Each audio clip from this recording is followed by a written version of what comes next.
नमस्ते दोस्तों। अब हम कौटिल्य में ही आगे बढ़ते हुए कौटिल्य की न्यायिक व्यवस्था तथा कानून व्यवस्था के बारे में बात करने जा रहे हैं।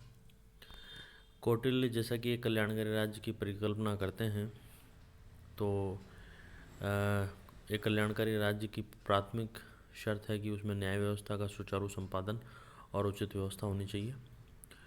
इसलिए कौटिल्य एक समुचित न्यायिक प्रणाली को राज्य का प्राण मानते हैं।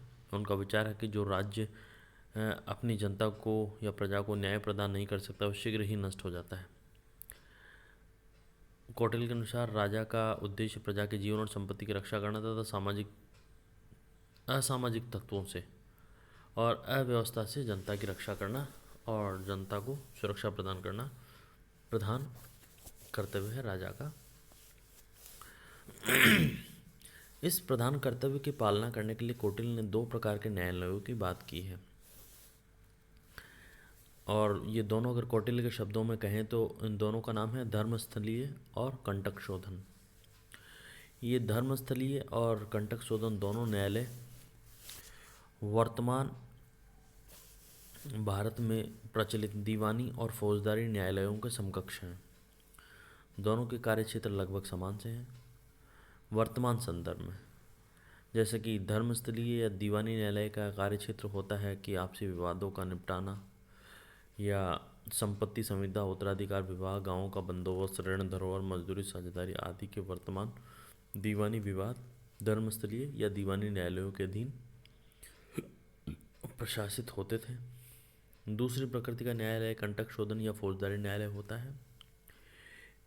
इसका कार्यक्षेत्र लड़ाई, दंगे और मारपीट, लूट खसोट, गुंडागर्दी, इनको निपटाना है।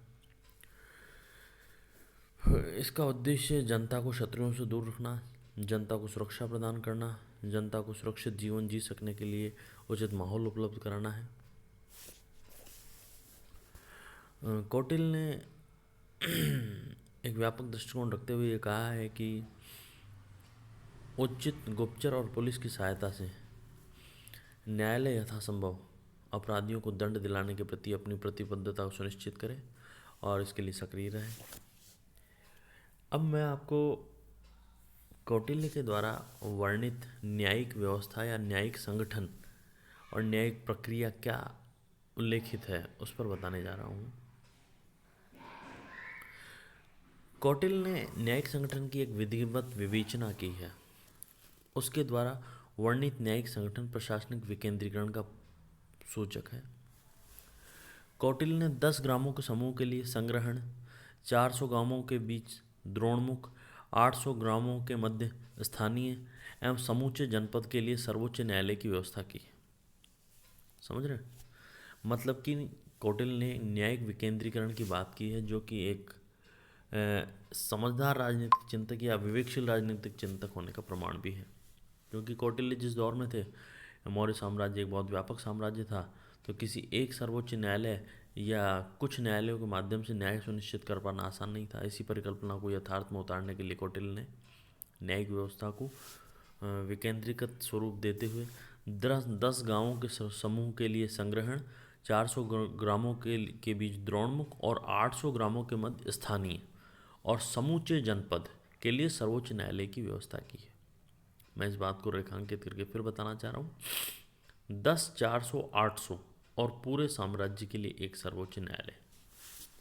इस विधिवत वितरण के माध्यम से कौटिल्य सही मायने में आम आदमी तक सहज न्याय सुनिश्चित करने के लिए प्रतिबद्ध है, जो कि वास्तव में कौटिल्य के एक विवेकशील चिंतक होने का प्रमाण है।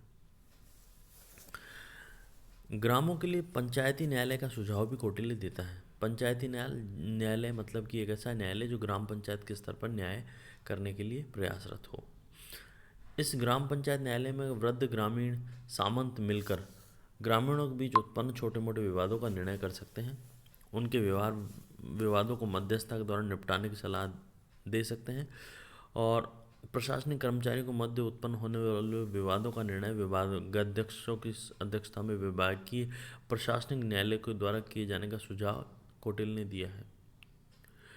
कौटिल्य का यह सुझाव बिल्कुल आज के प्रशासनिक अभिकरणों के समान सा लगता है, जो कि कौटिल्य के चिंतन की परिपूर्णता का सूचक है। क्योंकि आज भी बड़े विकसित देशों में जैसे भारत में CAT, सेंट्रल एडमिनिस्ट्रेटिव ट्रिब्यूनल या केंद्रीय प्रशासनिक अभिकरण होने की जो परिकल्पना है, जो व्यवहारिक सच्चाई है, वो कहीं न कहीं कौटिल्य के विचारों से प्रेरित लगती है, जिसमें प्रशासन का सर्वोच्च अधिकारी अपने प्रशासनिक विवादों को और प्रशासनिक अधिकारियों के समक्ष विद्यमान परेशानियों को अपने स्तर पर निपटाने के लिए कोशिश करता है।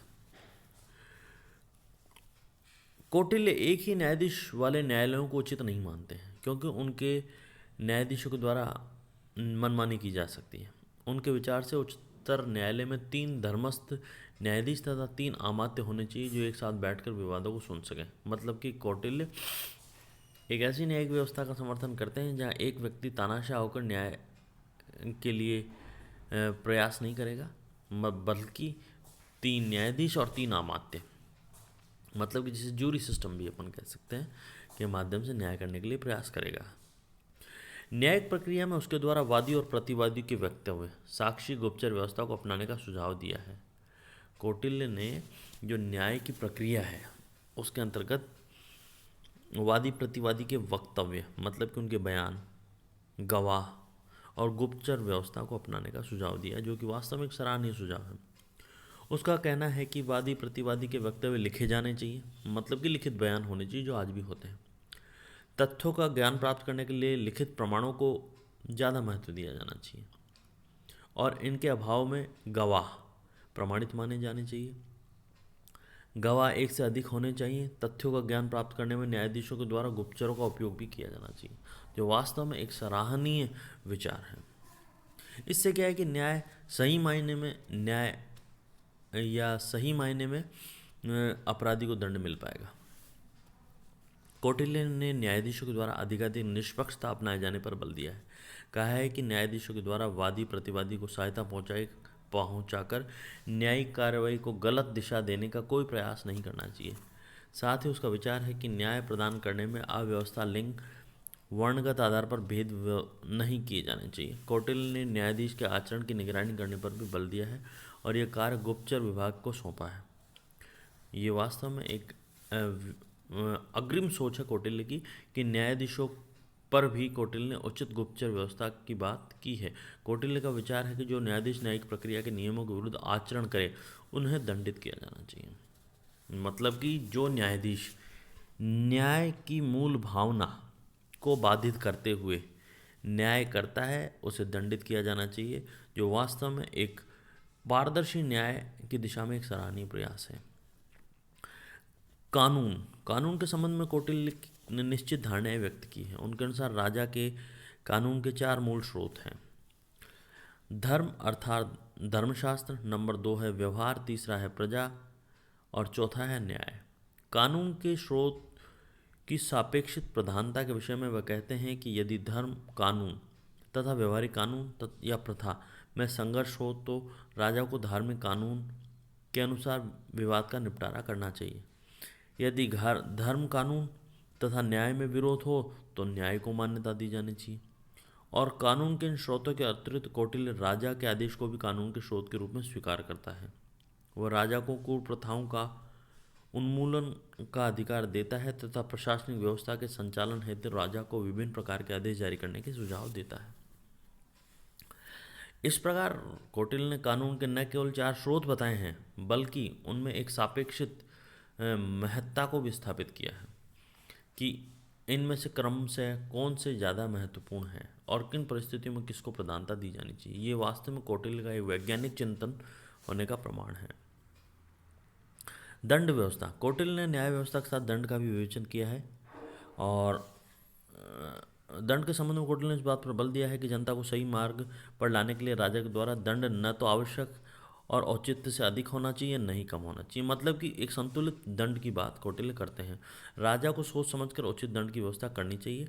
दंड के संबंध में कौटिल्य समानता के सिद्धांत को नहीं मानते हैं। उनके द्वारा महिलाओं और बालकों को निर्बल स्थिति को ध्यान में रखते हुए अपेक्षाकृत कम दंड देने की बात वो करते हैं, जो कि वास्तव में आज भी व्यवहारिक है। कौटिल्य ने वर्ण व्यवस्था के आधार पर भेद किया है। कौटिल्य का विचार है कि दंड अपराध के अनुकूल होना चाहिए। दंड वर्ण, लिंग और अवस्था और अपराध की परिस्थिति को समुचित ज्ञान करके ही दिया जाना चाहिए। कौटिल्य 3 प्रकार के दंड की बात करते हैं: शारीरिक, आर्थिक और कारागार दंड।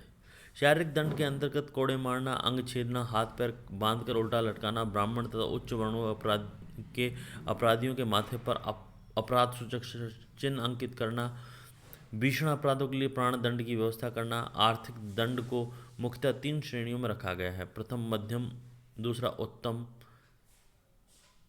साहस और तीसरा प्रथम मध्यम तथा उत्तम साहस दंड। ठीक है। प्रथम साहस दंड की सीमा 48 से 96 पर्ण तक है, मध्य की 200 से 500 पर्ण तक है और उत्तम की 500 से 1000 पर्ण तक है। इसके अतिरिक्त विविध छोटे छोटे अपराधों के लिए अलग अलग राशि के अर्थदंडों का विधान किया गया है। उसने कारागारों की समुचित व्यवस्था पर भी बल दिया है। कौटिल्य के द्वारा कठोर दंडों की व्यवस्था की गई है। विशेषतया शारीरिक दंड के लिए अंग छेदन, कोड़े लगाना, उल्टे लटकाना आदि दंड अमानुषीय प्रकृति के लगते हैं। किंतु इस बात से इनकार नहीं किया जा सकता कि प्राचीन भारत में दंड की ये विधियाँ प्रचलित थी। प्राचीन भारत के अन्य आचार्यों ने भी कठोर दंड का समर्थन किया है। अतः यही कहना होगा कि दंड व्यवस्था में कौटिल्य आदर्शवादी की बजाय व्यवहारिक ज़्यादा है। धन्यवाद।